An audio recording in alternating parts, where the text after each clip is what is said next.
Jesus said, "Man cannot live on bread alone, but from every word that proceeds from the mouth of God." You're listening to Daily Truth.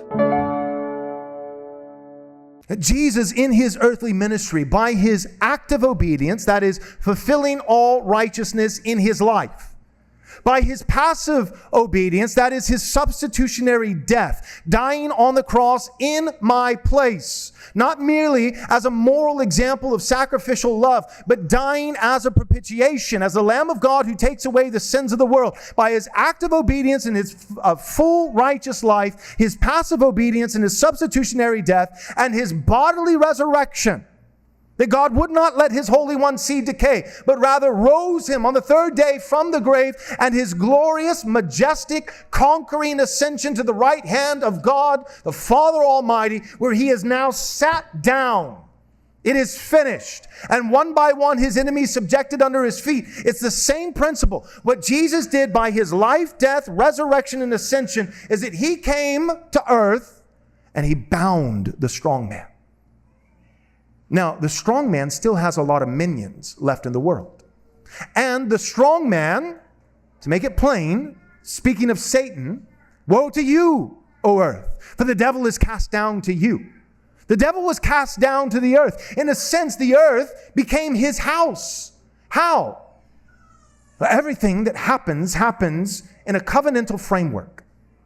God is creator of all, including the earth. But God gave Adam, he gave him federal headship over the created world. Adam, by his sin, transferred that headship, his stewardship, his dominion over the world to Satan.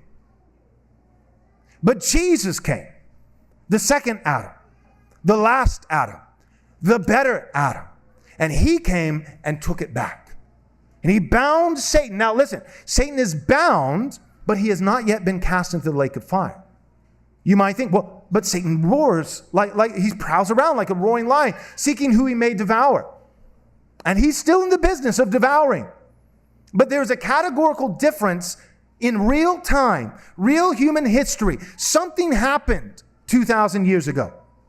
Namely, God took on flesh, came to the world, which the devil has been cast down to you, and bound the strong men. And as Jesus says in a parable, you cannot go and plunder the house unless someone first goes and binds the strong man. Then you plunder the goods. So just like David binds the strong man Goliath, doesn't mean we're done, but now we run him down. The people of Israel go and run down the rest of the Philistines. Just like Jericho, a juggernaut. You take it down, there's still Amorites and 6 other tribes in the land of Canaan that must be driven out. But there are heads, juggernauts, giants, dragons in the land.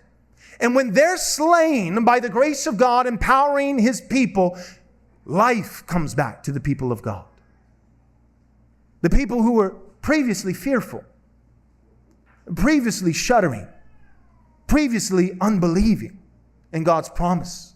Now, all of a sudden, there's still work to be done. My point is, the war isn't over, but the people now have courage to run to the battle.